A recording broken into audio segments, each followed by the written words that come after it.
Cashflow Diary Podcast, episode 24. Congratulations, you showed up. Give yourself a high five in celebration of your success. Welcome to the Cashflow Diary, where new and experienced investors come to take confident action towards their goals. Your host is a family man, a real estate entrepreneur, investor, coach, and instructor. As a master facilitator of Robert Kiyosaki's Cashflow 101 game, he's inspired many to begin their journey into creating cash flow for themselves and their family. And now, here he is to offer you the tools required to earn the income desired. Your cash flow coach, Jay Massey. Hello, everyone. Hopefully you are enjoying the series that we're currently doing with the live events. And I hear from you guys that you like them, so hopefully you're liking this one as well. Obviously, I do get the privilege of helping lots of individuals in live events when invited. And I like doing it, and I like sharing it, and I'm glad that you listen. Hopefully you gain something from them, from other people's questions, other people's thoughts and ideas. And as you can see, if you've been listening for any length of time, I don't sugarcoat my answers or anything else that I have to say. Anyway, if this is your first time joining us, make sure that you check out episode 1 to understand the format of the show. And if you haven't already, feel free to go over to learninvestingnow.com, and you will get a free e-course on wholesaling. See, that course was very important for me, and those strategies, those tips, those ideas were very important for me because, as many of you already know, when my wife and I first started, when it came into real estate, we were in a horrible situation, or at least what most people would consider to be horrible. She had hyperemesis. She couldn't eat or drink. I couldn't walk or talk without fainting. I had a hole in my lung. We were selling our personal possessions on eBay. And, we were squatting in bank-owned property. Some would call it homeless, right? It is what it is. And by understanding the information inside the wholesaling course that I'm providing to you for free, you have the ability to get yourself out of whatever situation you're in. Anyway, make sure you go over to learninvestingnow.com. Hopefully, you'll find some value in it. If you have any questions, though, feel free to send them in 800-689-1764. You can leave us a message there. We'll do our best to get to those questions as well. And as always, I'm very, very glad that you listen. So hopefully today's quote will also help you continue on your journey. So let's do this. Let's see. Here's the quote. It says, intelligent, successful, attractive people can be intimidating. They force us to hold a mirror to ourselves. We can be disappointed, jealous, or inspired toward personal growth. That comes to us from a Dr. Ian Smith. Many of you may know him. I'm told that he's on VH1 Celebrities Fit Club series, The View. He's been a correspondent on NBC News. And I find the quote interesting because you and I, we're on this journey to get better, obviously. We're on this journey to do our best, become bigger, better people. And occasionally, not always, the individuals that we're already hanging around aren't participating in that same process of growth. And therefore, it becomes difficult for us to later relate. And what ends up happening is that, time goes by, we see them again, and then suddenly we serve as a mirror of what they could be, but are currently not. And I know some of you have experienced this, and it hurts, it's painful, but I just want to tell you, don't let that slow you down. Keep going. Because you are intelligent, successful, and attractive. And doing those things that we do as real estate entrepreneurs and business owners, etc., makes you more of all of those things. And that's okay. So keep playing the big game. That's part of what I hope we are all doing here together is playing the big game. And what I want to do is we've got two 10-minute segments on this particular series. for today. So I want to make sure that we get right into them and that you begin to listen. I'm going to come back and talk to you a little bit about the first and second one after they're done. And I will remember to make sure that we are prepared for our cash flow question. So make sure that you have something to write down the question with, and so that you can send in your answers when we get to that part. In the meantime, let's get this party started. These are all, see, notice how a lot of this has absolutely nothing to do about like property. It has a lot to do with you, right? And I was telling the gentleman last night, he was like, okay, so Jay, what's my realistic, those were the words, what's my realistic ability to be able to execute this? How long is it going to take me to do something like this? I'm like, that depends on you. He's like, okay, I get that. I'm willing to do it. I was like, yeah, it depends on you. It's a personal growth issue. And he was like, what do you mean? Like, if you are the right person who you need to be today, you could do what I just showed you tomorrow and be able to raise $2.4 million. If you're not, then you can't. And it's going to take some time. The only difference is you and your skill sets and the ability to communicate this particular information. That's what he had to understand. Now, he said he was going to do some things. We'll see. And that's what I told him, because we all like to do this. We say, okay, I'm like, for example, you leave the seminar and go, I'm absolutely going to implement that on Monday, right? And then for whatever reason, Monday comes and goes, and you didn't do it, and you're okay with it. One of the things that I've seen and learned that you must find, not only in yourself, but in your partners and people that you do work with when it comes to these teammates, is absolute integrity. Period. Do what you say you're going to do when you say you're going to do it. I don't know how, I can't stress that enough, because believe it or not, because here's the question you're going to ask me. Jay, how do you do deals with no money, no credit? You know what it comes down to? The seller at the other end of the table believes that I'm going to close. That's what it comes down to. It doesn't come down to price. It doesn't come down to even terms. It doesn't come down to anything other than they believe me more than the next person. Period. Absolutely, because you're like, hold on, what if they wanted to pay more, right? He's like, that does not compute. This is what I meant by changing your context. This is exactly why that's important, because when we get later into the actual skill sets of what I do in a deal to actually communicate this stuff, if you don't have the, I need the last blue piece of tape. If you don't have the right context, it doesn't make sense, right? Okay? If you don't have the right context, it doesn't make sense. And here's what I mean. What's your name, sir? Johnny? Do me a favor, stand up. Everyone look at Johnny, say hi, Johnny. Johnny. No. Just keep the chair behind you. Trust me, you're going to need it for this one. Give Johnny the microphone. It's going to be great. Awesome. I promise you have the ability to do this. Johnny, sit down. Why did you sit down? I did, but why did you really sit down? I'll show you why. Stand up. Do me a favor. Move the chair stand up. Move the chair from under him. Don't move. Sit down. Why did you not sit down? Yeah, you do remember Simon Says, but it was the same thing. Why did you not sit down this time?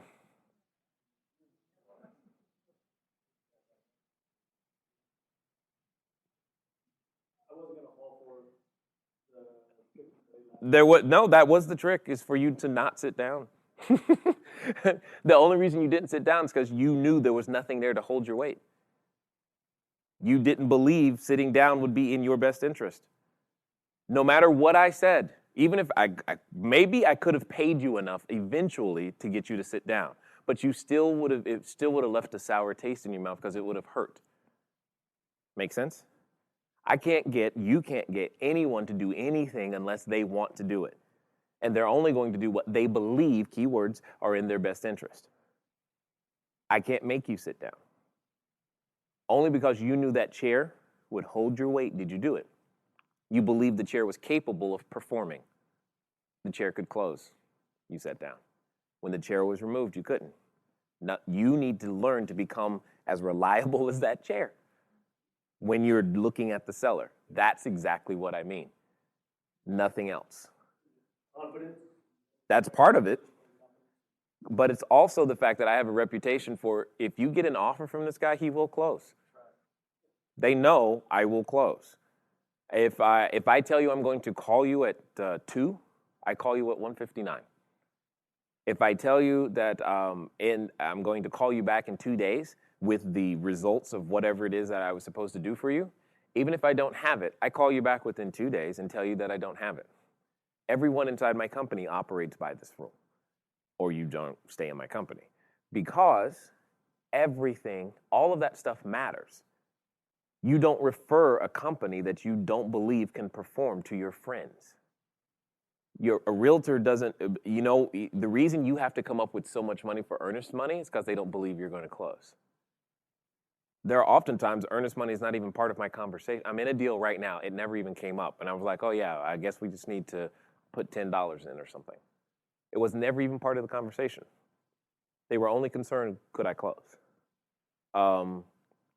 And that's just because that's who I've learned to become. I wasn't that way at the beginning. Please understand that. It wasn't that way at the beginning. And that's the whole point. Now, am I perfect? No. This morning I was supposed to be downstairs at 7:50 and Jacob was waiting for me. And you know what? I wasn't. Because my stupid electric shaver. Anyway, I can't. The point is, A, I need a new electric shaver. I really should have bought one a long time ago, and I'm just darn too cheap to go do it. But B, I still should have been there. Does that make sense? Because I said it's 7:50. And at the end of the day, every one of those little promises adds up and builds character.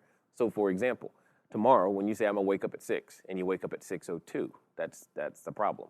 It starts internally. And when you begin to internalize that sense of integrity, you can't help but exude it everywhere you go. If that comes across as confidence or surety or what have you, that's fine.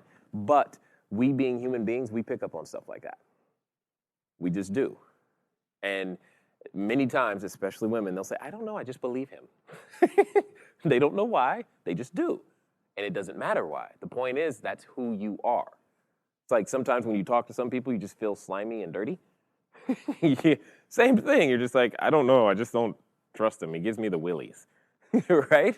Same thing. What's that? If the dog doesn't like them, all that type of stuff. There's something to that. And you need to become a person that has that, because everybody's got money. That's not what distinguishes me in my offer. What distinguishes me is that we close, period. What distinguishes me is that they know I'm going to follow through. And when I say they, I mean every party involved, contractors especially. I've never had a contractor come back to me and say, you didn't pay me. No, yes, I did. I paid everybody. They all get paid. They all may not get hired again,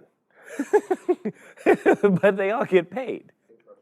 And the thing is, I'm sorry, I forgot your name already. Was it Joey? No. Johnny. The thing is, I know is it okay if I be a little direct? That's good, I was going to do it anyway.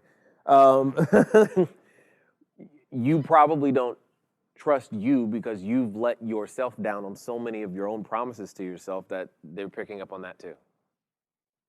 We do that a lot. Simple promise. No, I'm just saying in general that when you are having difficulty getting things done, this is usually the issue. It's people feel and know, and because you doubt yourself so much that they pick up on it too. You're like, I don't really know. I really don't know. But this is how it should work, so could you please give me some money so I can go do this deal? Does that make sense? So you're talking about the transaction, or it's not even just transaction. I'm talking about all levels of this. These people who support the rest of the organization don't get up every day just to get paid. They want to be a part of something. Am I going to get my paycheck? Because that's definitely an issue. I employ people who are older than me. One of the things that they're concerned about is, can this young kid actually pay me? I got retirement to think about, and he's got all this kind of time. I don't. Can I get paid? And if they don't believe that, they're not going to work. Does that make sense? So it's not just the transaction, it's everything. All right. A couple of things to note from that first section is you heard me talk about the word realistic, and it was very brief, but just a quick phrase that I was taught that I want to make sure I share with you. There's no such thing as an unrealistic goal. Now, there may be unrealistic timeframes, but no such thing as an unrealistic goal. You say to me, hey, I want to own 1,000 free and clear units in the next 7 years. Great. That's it's not an unrealistic goal, 1,000 free and clear units. What may be unrealistic for you is the 7-year period. We don't know, and it's okay. So always, in my opinion, you always want to try to set the goals for the shorter time period that then you actually think you can get it done, because you never know until you start trying just how quickly something could be attainable for you. Many of you know, if you've been listening for any length of time, you understand that part of the reason that I'm doing this is to document and help other people do what I've been able to do. I'm not saying that, I'm uber special or anything of that nature. I'm just saying I get asked, how do you do, these questions? I get asked these questions all the time. How did you go from where you started to owning the number of properties that you do? And I want to make sure that other people understand that it's not superhuman, and that your goals are not unrealistic. You just might have unrealistic time frames attached to them. The other thing that you heard me talk about was the idea of accountability. Now, accountability can come in two forms, and unfortunately or fortunately, depending on your perspective, most of us are used to, we grow up with a lot of outside accountability and very little inside accountability. When I say outside accountability, I mean that accountability that comes from a source that is outside yourself, period. So it comes from mom or dad or an authority figure, a police person, a teacher, a boss, etc. And we must learn to develop to the point to where we have that accountability on the inside, where we can hold ourselves accountable to whatever we said we were going to do when we were going to do it. Because becoming an entrepreneur requires that. That is not a skill set you get to skip. You must find a way to make that happen, and that's your responsibility, no one else's. So you don't have anyone else to fault for not being able to accomplish that. It's all you. And now you know, so you can't even use well, I didn't know that anymore. And then lastly, you heard me mention about learning to become. That's the key. You can learn to become any part of this you want to, and give yourself that freedom to start over today. And if you need someone else to give you that freedom, I give it to you. You can start over today. You said you were going to write 20 offers last week. You didn't. Okay, start over today. You said you were going to make 15 phone calls. Great. You didn't. Start over right now. You said you were going to go ahead and go over to learninvestingnow.com and get started on wholesaling, but you haven't. Do it now. Right? All of those things are important. And learning to become the person who is capable of owning and controlling the assets that you're looking for is key. Oftentimes I'll tell people when they're asking for a goal or saying that, one day I want to have this and go here and do this. And I said, then you need to learn to become the person whose character is capable of having this and going there and doing that. And I think that has helped a number of people, and hopefully it helps you. So we got one more segment to go through, but before we do, let's make sure we get over to our cash flow question. If you remember last time, the question was, other than using other people's money, name at least 3 other types of leverage real estate provides. So when I was using the term leverage, it's being able to accomplish more with very little of your own.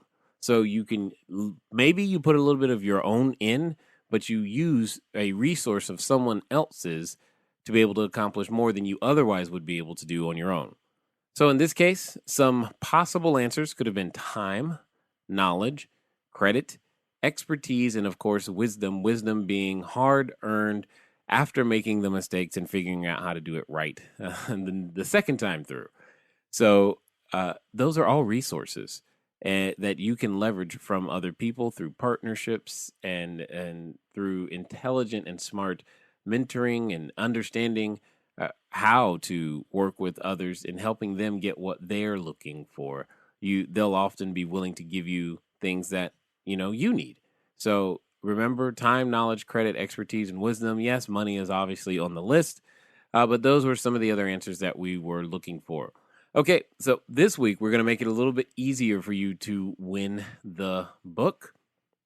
And if you're wondering what book, it is soon to be released. It is going to be my cash flow creation system. If you absolutely want to know something about the book ahead of time, feel free to go over to cashflowcreationsystem.com.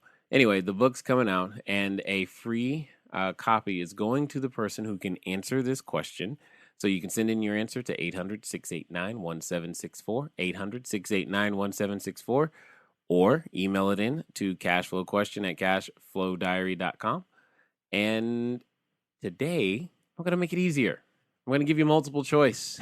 All right. So what does that mean? That means only one response per person. Because it's multiple choice, yeah, you could email us 4 times or 9 times or how many ever times it took to get the correct answer, right? No, not this time. One response per person. All right. So this week's question. Howard Gardner, in his 1983 book, Frames of Mind, states a theory of multiple intelligences. Those multiple intelligences are musical, visual, verbal, logical, bodily, interpersonal, intrapersonal, naturalistic, and existential. Of those that I just mentioned, which one is typically also considered and called the success intelligence? This is the intelligence that many have said, if you don't have this one, you won't be successful. So just send in your answer, 800-689-1764, or email us at cashflowquestion@cashflowdiary.com and tell us which of the 9 intelligences is the one necessary for success. All right, let's get over to the next session of the live segments. So let's address some of these issues that you have brought up. You said finding property. Well, get this. Every customer, let me see if I can find 40 points. Where is it? Every business has to find a customer. So let's brainstorm. There's, 20, 30 of us in here right now? I think there's enough collective brain power in here, even right now, to be able to come up with some of these solutions. What are some ways? What was your name again, sir? Raymond mentioned one of them.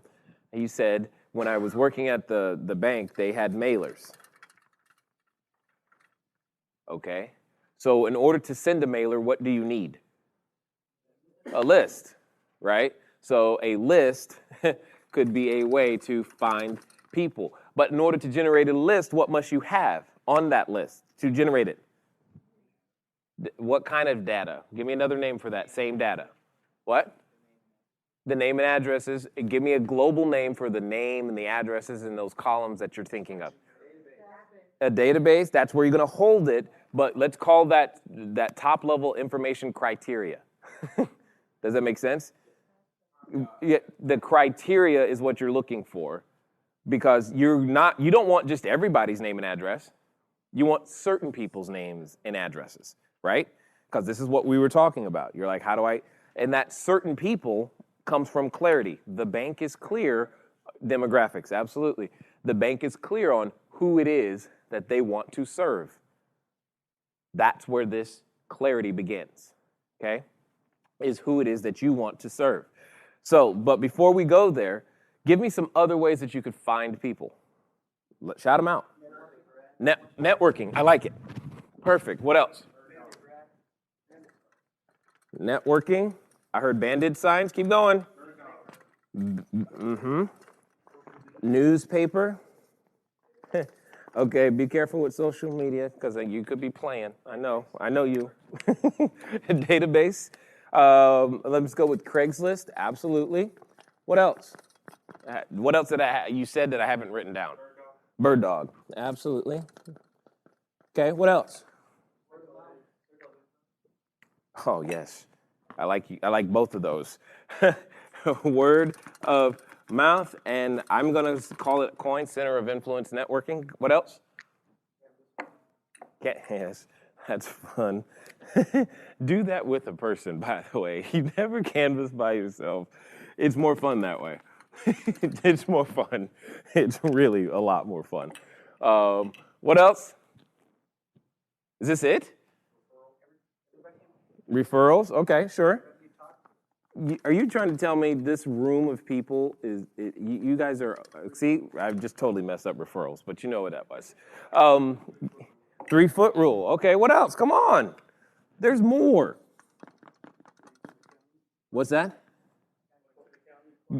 Going to the county courthouse. Yes, I have stories. All right? Because courthouse. Absolutely. Here's what say who wants to find a quick way to get a discount on a property? Show of hands. Quick way to get a discount. Excellent. Eviction court. It's held on the same time, all the time. If you go, you'll learn who the property managers are, and you'll learn who the owners are. And you want to talk to both as they exit the court. Why? Because they're mad. They're frustrated. They own something that you want, and they're now thinking in their head, this gosh darn tenant property, blah, blah, blah. I wish I could sell it. Or something like that. Okay? There's nothing wrong with following them right outside the courtroom and saying, hey, the judge was talking about this property, that's yours? And he's like, yeah, and I hate it, blah, blah, blah. Well, is it okay if I buy it? You want it? Yes. But he just said all this. I know. Because you are not looking for property, you're looking for problems. Okay? And that's what I'm doing. I'm looking for problems. Show me a problem, I bring the solution, and because I bring the solution, I get paid. And that's what you are doing. Okay? So understand, we're still working on the context here. But courthouse is great because you can buy land, you can find single family, you can find commercial, you can find all kinds of stuff because they're all in trouble. That's why they're at the courthouse. The problems come to you. You just sit and wait and choose which one you want to deal with. Sometimes, depending on the judge, it can be very entertaining. And especially with the owner, because sometimes you could tell the people who just really didn't know what they were doing. You're never doing any one thing solely that. You're always looking for money, you're always looking for houses, and you're always looking for more people to be a part of the team to help you execute your vision. But if you can't articulate your vision if you're not clear. You don't really have a vision until you're clear. Make sense? Oh, I haven't got code enforcement. Yeah, you want to talk about people that are my friends now? I got code enforcement. I mean, I just came back from, where did I come back from? Memphis. I was like, where was I this time? Code enforcement. And okay, I will tell you, on this property right here, it is crazy. Again, guys, just do what you say you're going to do. So this property right here, when I bought it, you can see the condition that it was in, because that's kind of what I do. I like it that way. That's fun for me. I bought it that way, and let's just say it was on their radar, their being code enforcement's radar. This particular property ended up causing all kinds of issues, because what happened is, after I made the promise that I was going to go buy the property, I had bought the property, or I was in contract. Because remember what I said, if you write a contract, you close. During the process, so in this case, I had found the property before I had the money. So the property was under contract and I was moving forward. And then I was looking for the money. Someone came to the table and said, I'll give you the money. Then they changed their mind, but I'm still in contract. What decision do you make? You close. You figure out a way to close. If you need an extension, you extend. If you do whatever you've got to do. I closed. Okay? That also, the challenge with that is that there went my rehab money. I could find just enough money to close, but I didn't have money for rehab, so it sat. As it's sitting, code enforcement does their drive-by. I've only had the property a short while. They don't know this. They don't care. They just like, ooh, we need to tag and send this sucker in. Well, they didn't just do that. They went a whole new level. It wasn't just a fine, it was even better.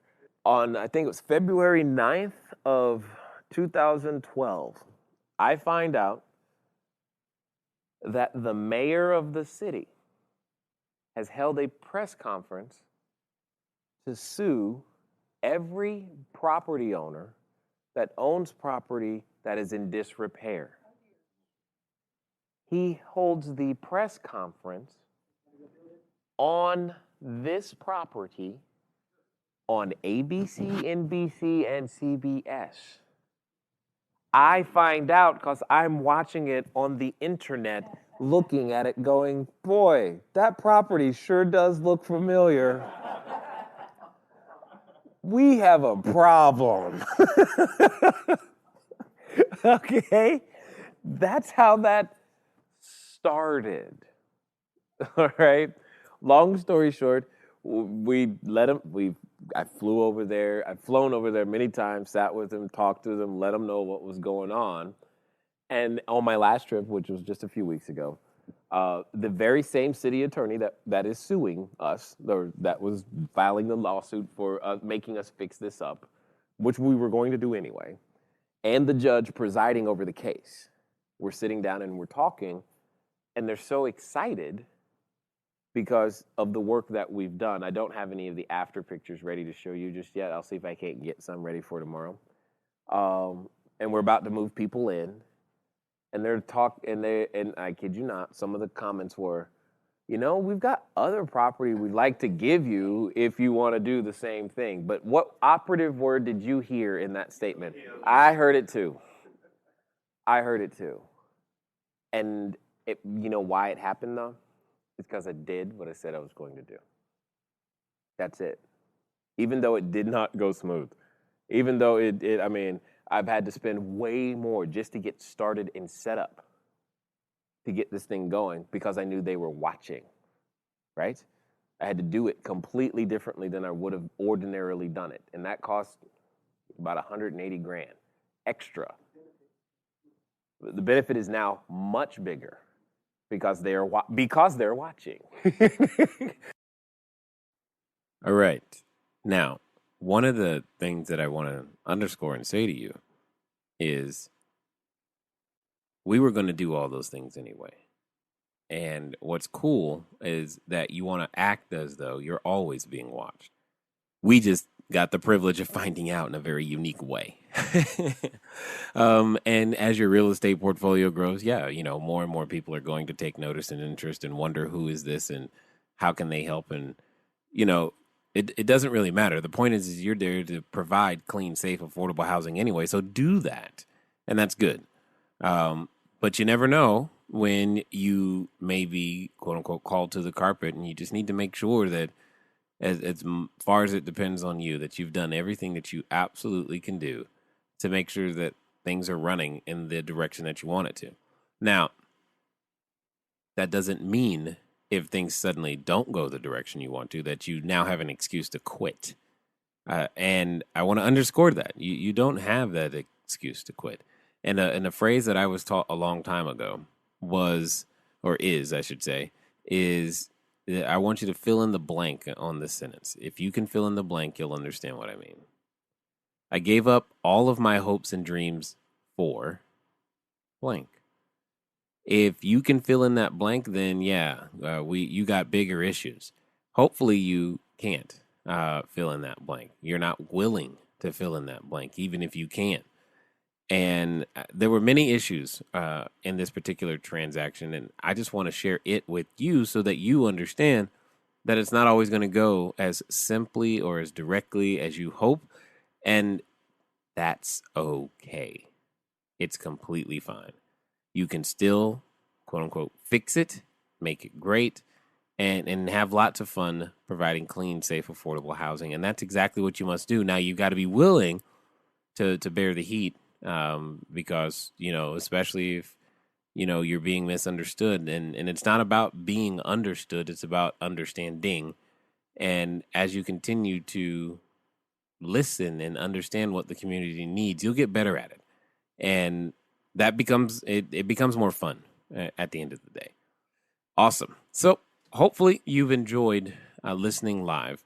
I really, really do hope that's the case. If you have any comments or questions about any of the segments, etc., feel free to send us a message or just go ahead and call in to the message line at 800-689-1764. 800-689-1764. Or, what would be really neat, if you've learned anything that you found particularly helpful, feel free to, send me a note, send in a message on the message line. Let me know that too. That would be greatly appreciated. Of course, I personally listen to these messages and do my best to respond to them as well. So with that being said, hopefully you taken some time here now. We spent a few episodes sharing with you some new ideas, some new things. For those of you, if you don't remember, you're like, man, I would love to hear the rest of that training. That was what we've heard was, a few minutes from, I think it was a 2 or 3 day training. I can't remember. And all of that's recorded and inside our premium membership. Feel free just to go over to the website, become a premium member, and you'll have the ability to access all of the live recordings along with every, transcripts and all kinds of stuff that we have in there. So hopefully this has been an excellent episode for you, and I will see you guys in a few days, like 7 of them, right? Talk to you soon. Until next time. Thank you for investing your time with Jay Massey and the Cash Flow Diary. When you have a moment, please visit iTunes and leave a positive comment about the show. And go now to our website, cashflowdiary.com, to take advantage of our free business building course, Cash Flow Foundation. Gain the knowledge, understanding, and skill that will teach you how to never need a job again. Until next time.